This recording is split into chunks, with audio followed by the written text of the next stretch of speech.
Welcome to Scary and Creepy Stuff, a podcast dedicated to everything that is scary and or creepy. I'm your host, the Raven Guy. Join me in a world I created for anything scary and creepy. Sit or lay down, make yourself at home, get a beverage of choice, and just relax as we enter the world of scary and creepy stuff.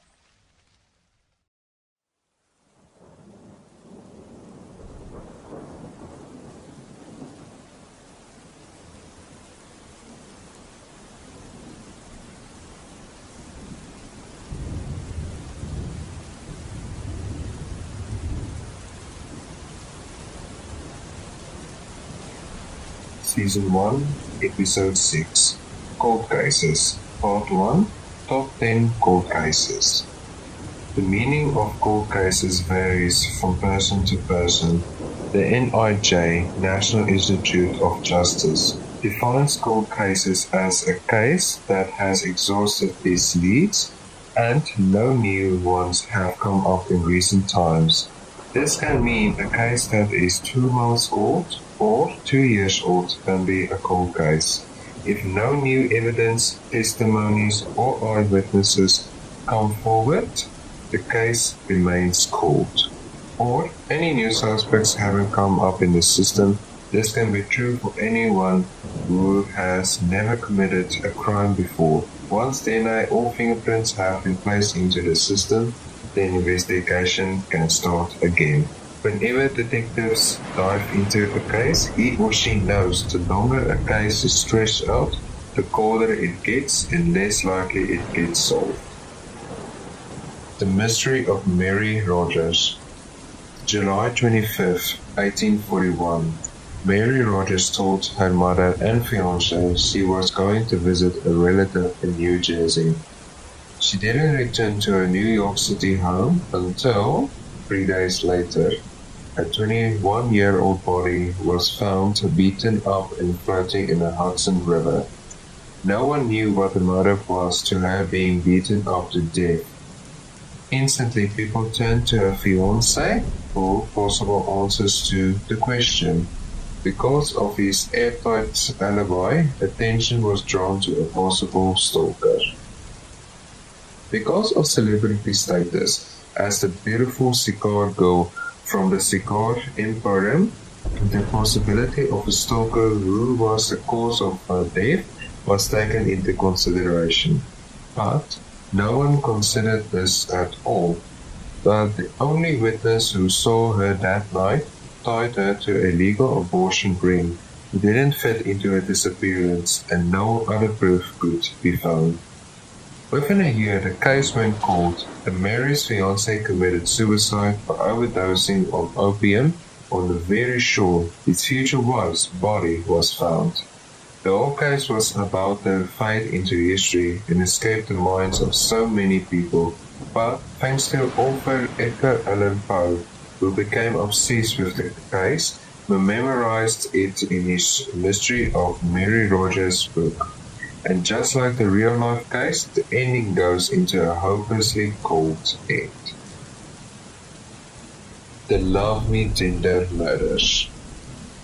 December 28, 1956, the night, teenage sisters Patricia and Barbara Grimes went to see Love Me Tender in the local Chicago movie theater.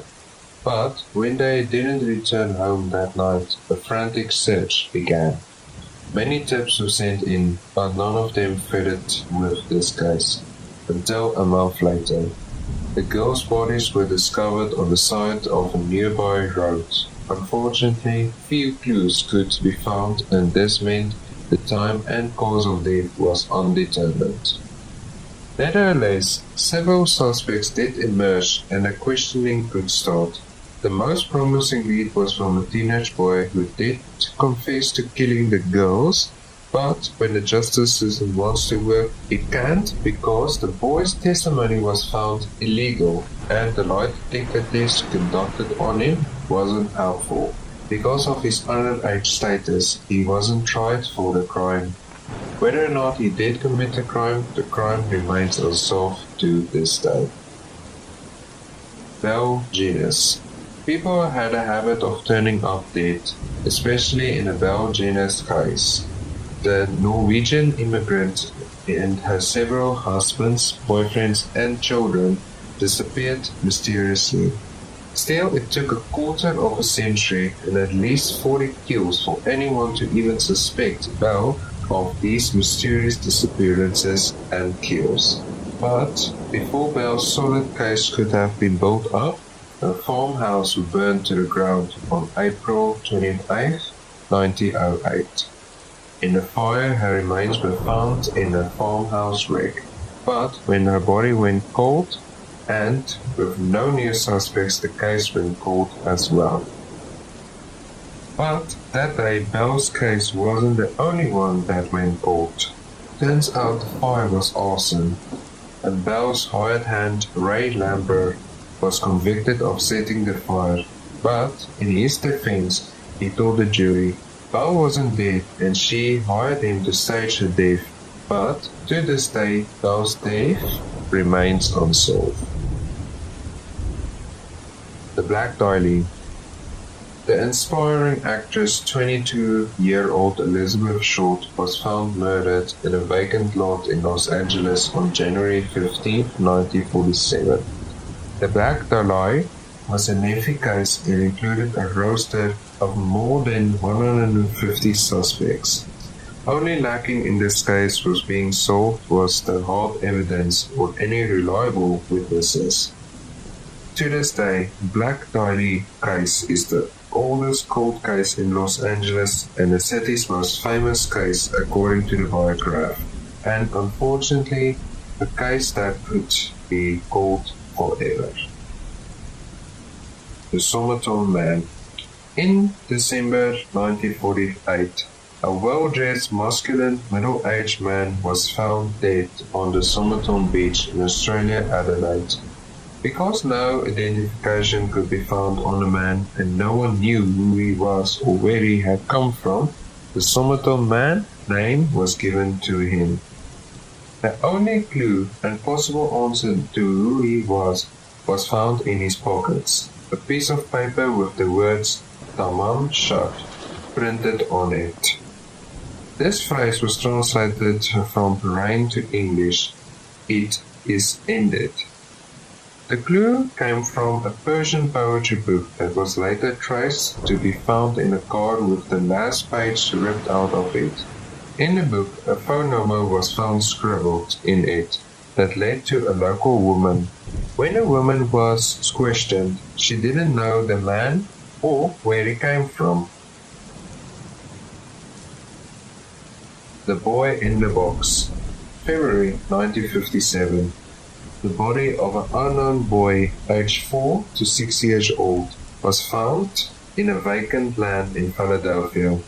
The boy was naked and stuffed inside a bassinet box. Cause of death was due to multiple blows to the head, and it appears the boy had a fresh haircut. It can be before or after death when he got this haircut. Even though the boy's body was in a box for weeks, police made a possible sketch of how the boy could have looked like before the attack, but the sketch didn't match any of the missing children from those days. And no one came forward with any evidence to who this boy could have been. And with the improvement of DNA testing over the years, no identification could be placed to the boy. 53 years later, the case remains unsolved.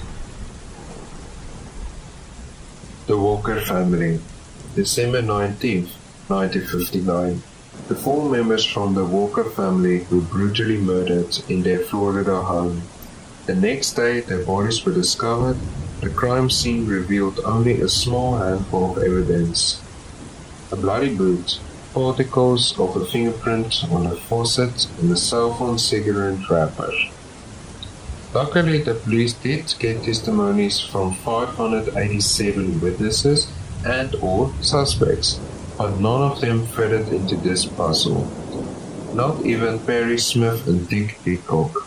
The 2 men were arrested in Las Vegas, and a week later they were part of suspicion of murdering another family under similar circumstances. Authorities were unable to piece together a case against them with regard to the Walker family case. But if they were part of these similar family crimes, they took that answer with them to the grave. The Beaumont children. January 26, 1966. Nancy Beaumont allowed her 3 children to travel unsupervised using the local bus to a nearby Somerton Beach in Adelaide, Australia. Since such unsupervised travel was the norm back in those days, Nancy had no reason to think her children were in any danger at all. She was wrong. The children didn't return home that afternoon, and a frantic search began. Investigators learned the children had been interacting pleasantly and seemingly with some level of familiarity with a tall blond man in his mid-30s, both at the beach and at the nearby food shop where the man apparently given the children money to buy meat pies. There was some hope that the mystery might have been solved in 2013. After 2 brothers told the police they had spent that January weekend in 1966 digging a hole where a factory stands today. And what they discovered in the hole was skeleton remains of 3 young children. The police, with the permission of the owner of the factory, started digging, but the site was evacuated and no bodies were found. So the mystery continues. The Zodiac Killer. The man who called himself Zodiac apparently enjoyed taunting San Francisco area police as much as he enjoyed killing, which he apparently enjoyed very much. The first time Zodiac struck on December 20, 1968. Police approached the investigation as a standard homicide case. The next time Zodiac shot a couple in a car, he had called the police himself, just in case they weren't sharp enough to figure out that these 2 crimes were the work of the same man, a man intent of controlling the narrative. This was also when Zodiac began contacting newspapers, offering details only the actual killer would have known and threatening to up his level of violence in his letters weren't printed.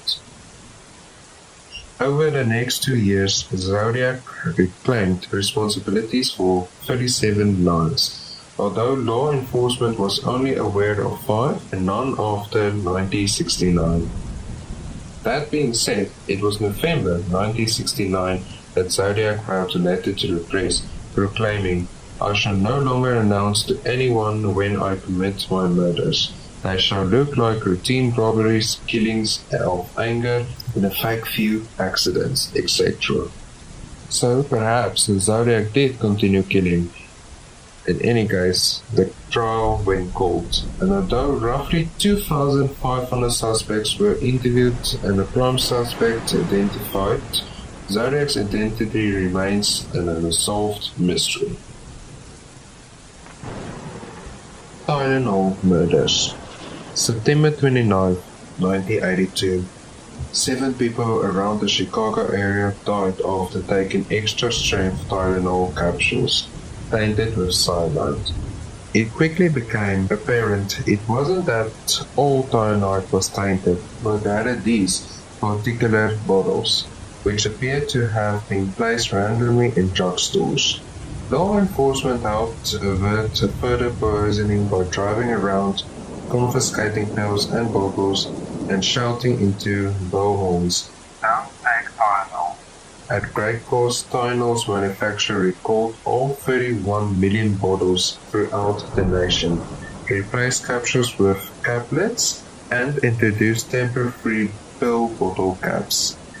Despite a nationwide drugnet, several smaller-scale copycat crimes in other states, and the arrest of a man who tried to use the tragedy to extort money from Tylenol, the preparator was never identified.